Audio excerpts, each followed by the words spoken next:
Salah satu yang sekarang saya lihat itu banyak orang tua itu mungkin kurang paham ya.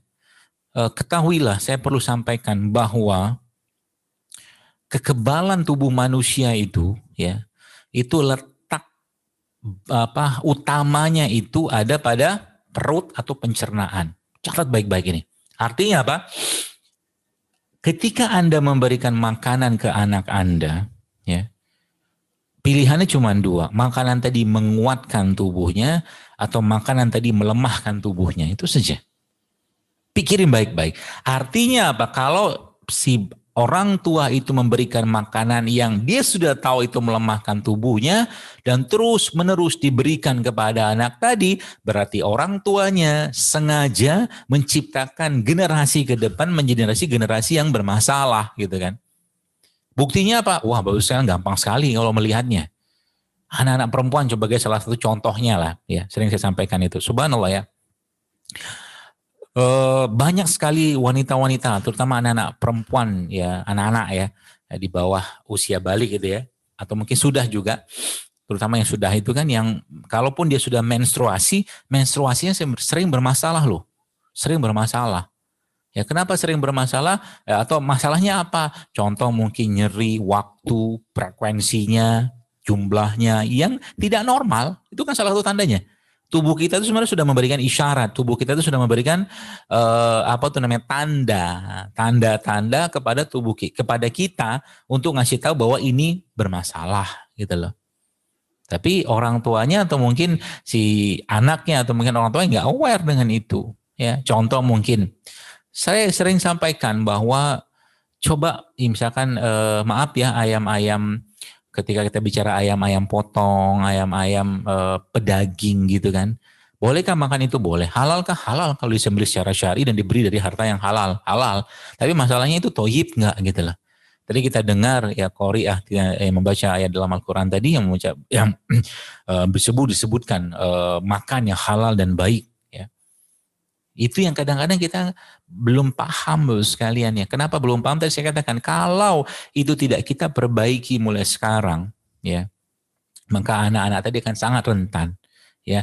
Belum lagi cerita yang dimakan tadi sudahlah tidak baik, tidak penuh lagi dengan bahan-bahan kimia. Ya, penuh lagi dengan bahan-bahan kimia. Beberapa makanan-makanan kemasan yang ada sekarang itu subhanallah sekalian itu Masya Allah ya, penuh dengan peringatan atau ada peringatannya. Jangan diminum untuk anak di bawah 5 tahun, ibu hamil, menyusui segala macam. Kok makan ada peringatan gitu. Nggak ada ceritanya ketika Anda minum air kelapa muda, nggak ada peringatannya kan. Ketika Anda beli air tebu, kadang-kadang atau beli misalkan minuman-minuman alami gitu kan, nggak ada peringatan gitu kan. Memang bahan yang alami. Ya. Nah, ini yang perlu kita pahami dan bagaimana cara menguatkan atau katakanlah terus bagaimana cara saya memperbaiki itu. Nah, saya ajarin caranya misalnya. Kita tahu bahwa bagian terkecil dari tubuh kita ini adalah gen, ya.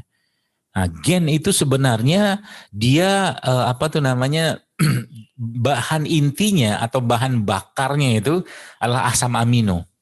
Ya, jadi bahan baku penyusunnya itu namanya asam amino. Yang kita kenal dulu adenin, tirosin, guanin, sitosin salah satunya ya, salah 4-nya itu.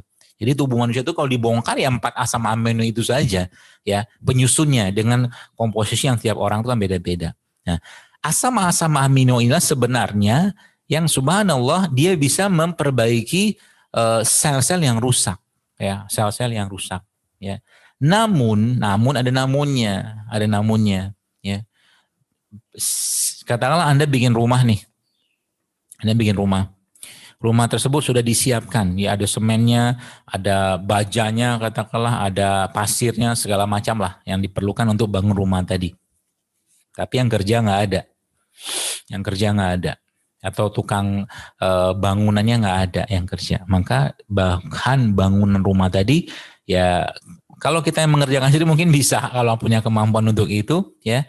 Tapi kalau nggak dikerjakan lama-lama dia akan numpuk saja, tidak akan banyak memberikan manfaat ya. Ilustrasinya kurang lebih kayak begitulah mungkin. Sama dengan tubuh kita juga. Jadi kalau kita bicara tentang asam amino ya, ada asam amino ya sebagai bahan bakar atau bahan bakunya, maka tukang bangunannya ya Ini belum pernah saya kasih ini biasanya ke beberapa kajian sebelumnya belum pernah. Tukang bangunannya itu namanya bakteri. Tukang bangunannya itu namanya probiotik. Ya. Dan menariknya Allah Subhanahu wa taala Bapak sekalian sudah menitipkan itu. Bakteri-bakteri tadi itu di dalam tubuh kita sudah ada dan di mereka sendiri sudah ada. Dalam madu itu ada bakteri, ada. Ya, dalam madu ada bakteri, bakteri baik tentunya. Ya.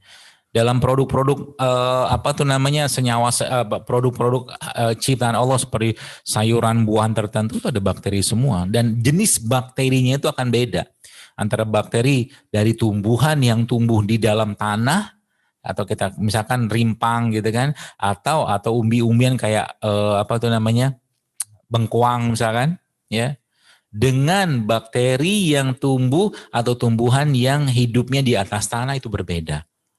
Ya. Nah, menariknya lagi Bapak sekalian, proses-proses itu biasanya sudah Allah sempurnakan.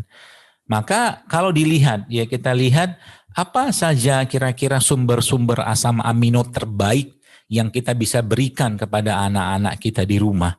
Maka kata kuncinya apa? Lihatlah dalam Al-Quran. Lihatlah dalam Al-Quran. Saya sering saya pernah sebutkan juga itu ada 21 jenis tanaman atau tumbuhan dalam Al-Quran. Tapi terlalu luas ya, tapi saya mungkin akan bagi saja atau mungkin saya akan sampaikan beberapa saja. Ya, contoh mungkin produk perlebahan. Produk perlebahan itu madunya, royal jelly-nya, bipolennya, propolisnya, semuanya mengandung asam amino. Dan asam amino mereka itu adalah asam amino yang sangat-sangat perlu dan penting dalam memperbaiki sel kita tadi dan menjadi bahan bakunya, ya. Berarti itu salah satu poinnya. Kemudian yang kedua apalagi bos yang kita memerlukan bahan baku juga untuk menghasilkan lemak atau menghasilkan lemak hormon yang baik dalam tubuh kita, yaitu lemak-lemak yang baik, ya, lemak-lemak yang mungkin istilahnya itu lemak berasal dari minyak lemak tak jenuh ya, rantai tunggal. Ya, unsaturated fatty acid maksud namanya tuh. Jadi subhanallah Bapak sekalian itu salah satunya. Jadi situlah nanti akan ada zaitun. Dan zaitun ternyata isinya apa? Asam amino juga. Ada mineralnya, ada asam aminonya, segala macam ada di situ. Jadi sudah 2 tuh ya. Yang perlu Anda siapkan di rumah. Yang perlu Anda siapkan di rumah. Ada produk perlebahan ya. Kemudian ada lemak yang baik ya. Kemudian tumbuhan-tumbuhan Al-Quran. Yang juga situ pernah disebutkan dalam Al-Quran tuh banyak sekali kayak semangka, ada delima ya. Itu mulai dikenalkan karena sejatinya gennya kita itu memang dari apa yang ada dalam Al-Quran atau mungkin tumbuhan-tumbuhan Al-Quran tadi sebenarnya. Dan pernah saya membaca sebuah tulisan gitu kan. Soal imam bahwa memang gen manusia itu memang identik ya dengan, bukan identik, mirip dengan gen-gen tumbuhan gitu kan. Sebabnya banyak orang yang ketika mereka mulai berpraktek lebih banyak mengkonsumsi produk-produk nabati ya, tanpa dia tidak menghilangkan atau tidak makan. Jadi tetap makan produk hewani teman dibatasin ya. Itu ternyata tubuhnya itu mulai recovery kembali, memperbaiki dirinya sendiri gitu kan. Itu yang pertama. Itu yang udah 2 tuh kan. Produk perlebahan, kemudian ada lemak-lemak yang baik berasal dari ciptaan Allah ya, kayak minyak zaitun, kemudian ada juga VCO mungkin ya, salah satunya. Itu bisa diberikan. Ya bisa dimasukkan dalam makanan juga sebenarnya. Ya, itu. Kemudian kita membutuhkan ya makanan-makanan atau mungkin serat-serat ya, serat-serat yang tinggi. Yang serat-serat tinggi ini memang letaknya di mana ya? Sayuran, buah-buahan. Ya, kenalkan itu dengan mereka dan itu memang banyak asam amino, bukan cuma sekedar asam amino di situ. Ya, jadi bisa memperbaiki sel itu apa? Jadi kalau tadi mungkin saya sudah lama dok dalam kandungan tuh makan nggak benar segala macam. Cara memperbaikinya gimana? Ya banyakin asam amino buat badannya. Ya, salah satunya tadi ada lebah, produk lebah ya, madu segala macam itu, kemudian serat-serat dari sarang buah-buahan, lemak yang baik juga bisa kita asup dan juga makanan atau mungkin produk-produk ciptaan Allah yang dia ciptakan di atas bumi kita ini ya, rempah rimpang apa segala macam.